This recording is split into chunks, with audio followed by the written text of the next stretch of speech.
हरिः ओम श्री गुरुभ्यो नमः। हरिः ओम। हरिः ओम श्री गुरुभ्यो नमः। हरिः ओम।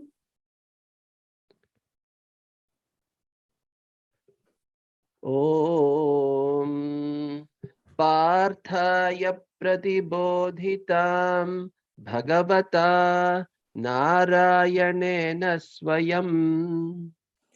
ओम पार्थाय प्रतिबोधितां भगवता नारायणेन स्वयं।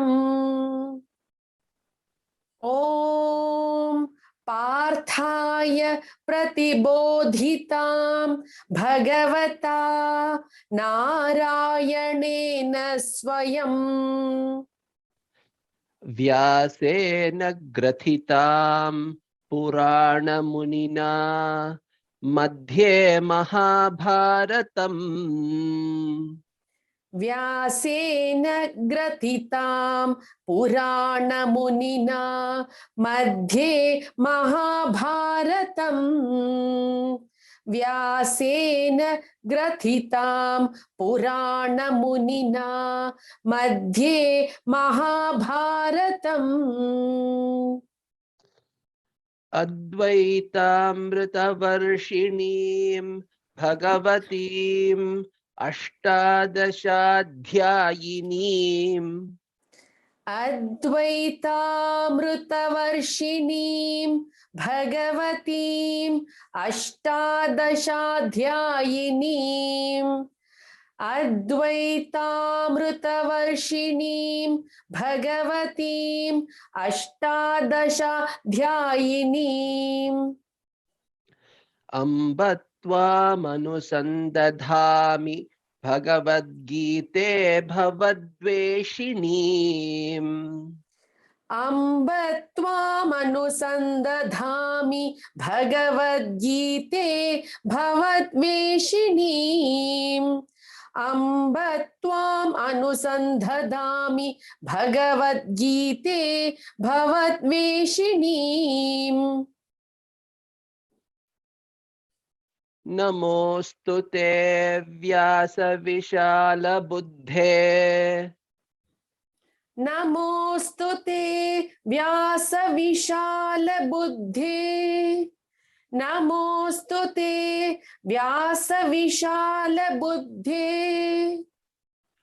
फुल्लारविन्दायतपत्रनेत्र फुल्लारविन्दायतपत्रनेत्र।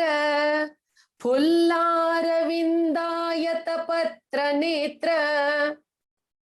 येन त्वया भारततैलपूर्णः येन त्वया भारततैलपूर्णः। येन त्वया भारततैलपूर्णः। प्रज्वालितो ज्ञानमयः प्रदीपः प्रज्वालितो ज्ञानमयः प्रदीपः। प्रज्वालितो ज्ञानमयः प्रदीपः।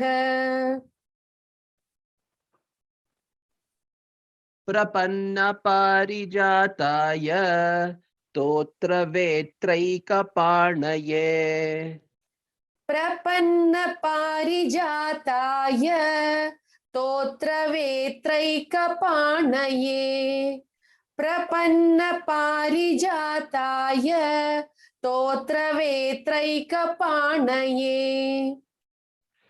ज्ञानमुद्राय कृष्णाय गीतामृतदुहे नमः।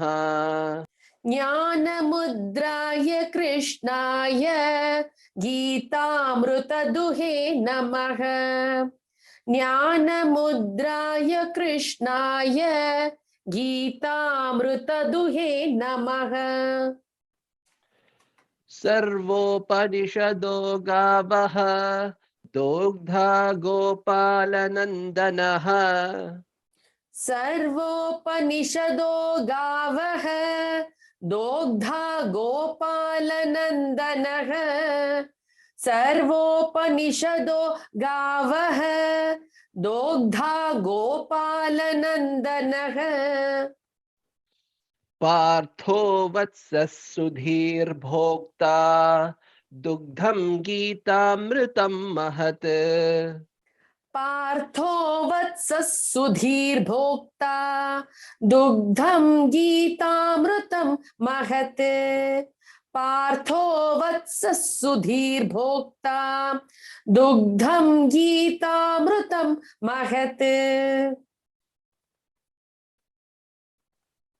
सर्वोपनिषदो गावो दोग्धा गोपालनन्दनः सर्वोपनिषदो गावो दोग्धा गोपालनन्दनः सर्वोपनिषदो गावो दोग्धा गोपालनन्दनः पार्थो वत्सः सुधीर्भोक्ता दुग्धं गीतामृतं महत् पार्थो वत्सः सुधीर्भोक्ता दुग्धं गीतामृतं महत् पार्थो वत्सः सुधीर्भोक्ता दुग्धं गीतामृतं महत् वसुदेवसुतं देवं कंसचाणूरमर्दनम् वसुदेवसुतं देवं कंसचाणूरमर्दनम् वसुदेवसुतं देवं कंसचाणूरमर्दनम् देवकी परमानन्दं कृष्णं वन्दे जगद्गुरुम् देवकी परमानन्दं कृष्णं वन्दे जगद्गुरुम् देवकी परमानन्दं कृष्णं वन्दे जगद्गुरुम्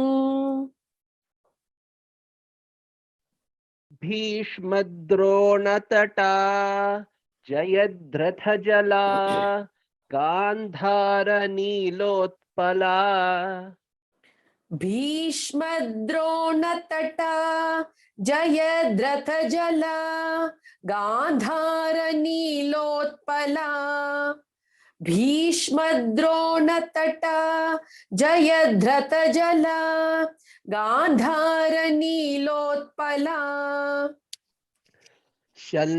शल्यग्राहवती कृपेण वहनी कर्णेन वेलाकुला शल्यग्राहवती कृपेण वहनी कर्णेन वेलाकुला शल्यग्राहवती कृपेण वहनी कर्णेन वेलाकुला अश्वत्थामविकर्णघोरमकरा दुर्योधनावर्तिनी अश्वत्थामविकर्ण घोरमकरा दुर्योधनावर्तिनी अश्वत्थामविकर्ण घोरमकरा दुर्योधनावर्तिनी सोत्तीर्णा खलु पाण्डवैरणनदी कैवर्तकः केशवः सोत्तीर्णा खलु पाण्डवै रणनदी कैवर्तकः केशवः सोत्तीर्णा खलु पाण्डवै रणनदी कैवर्तकः केशवः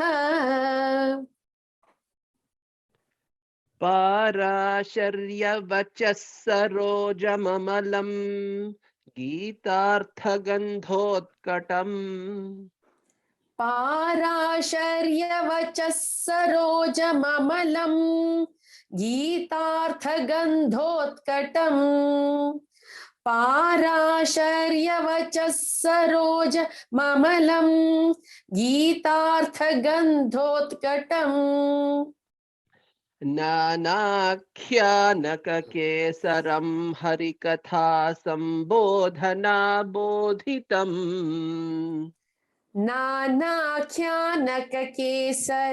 हरिकथा संबोधना बोधितम् नानाख्यानककेसरं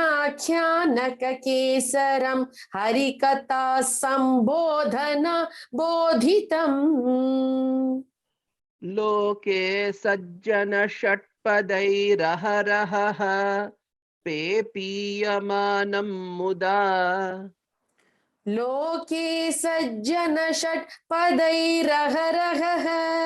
पेपीयमानं मुदा लोके सज्जन षट्पदैरहरहः पेपीयमानं मुदा भूयाद्भारत पंकजं कलिमलप्रध्वंसिन श्रेयसे भूयाद् भारत पंकजं कलिमल प्रध्वंसिन श्रेयसे भूयाद् भारत पंकजं कलिमल प्रध्वंसि न श्रेयसे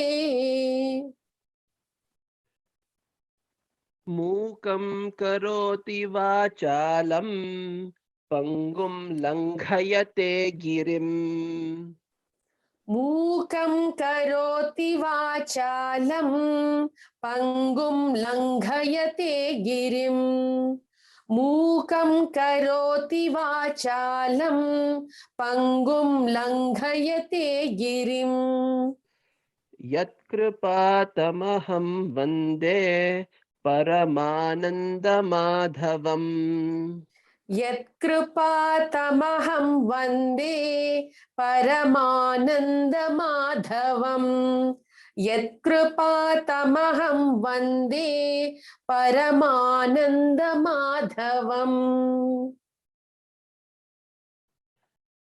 यं ब्रह्मा वरुणेन्द्ररुद्रमरुतः यं ब्रह्मा वरुणेन्द्ररुद्रमरुतः यं ब्रह्मा वरुणेन्द्ररुद्रमरुतः स्तुन्वन्ति दिव्यैस्तवैः स्तुन्वन्ति दिव्यैस्तवैः स्तुन्वन्ति दिव्यैस्तवैः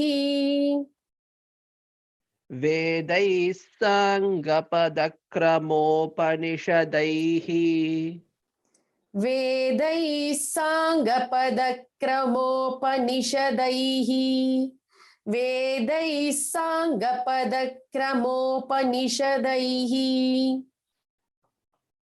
गायन्ति यं सामगाः गायन्ति यं सामगाः गायन्ति यं सामगाः ध्यानावस्थिततद्गतेन मनसा ध्यानावस्थिततद्गतेन मनसा ध्यानावस्थिततद्गतेन मनसा पश्यन्ति यं योगिनः पश्यन्ति यं योगिनः पश्यन्ति यं योगिनः यस्यान्तं न विदुःसुरासुरगणाः देवाय तस्मै नमः देवाय तस्मै नमः यस्यान्तं न विदुःसुरासुरगणाः देवाय तस्मै नमः देवाय तस्मै नमः यस्यान्तं न विदुःसुरासुरगणाः देवाय तस्मै नमः देवाय तस्मै नमः हरिः ओम श्री गुरुभ्यो नमः हरिः ओम Harihi Om. Shri Gurubhyo Namaha. Harihi Om. In the 9th Dhyana Shlokam, the Mm. second sentence can also be chanted continuously like this. Vedai Sangapadakramopanishadairgayanti yam samagaha. Vedai Sangapadakramopanishadair Yam Samagaha. Vedai Sangapadakramopanishadair Yam Samagaha. The thing to note is that if you chant this continuously, you should not take a pause between the two parts of the second sentence. So, with that understanding, please chant the way Guruji chants in class. Ram Ram. Thank you.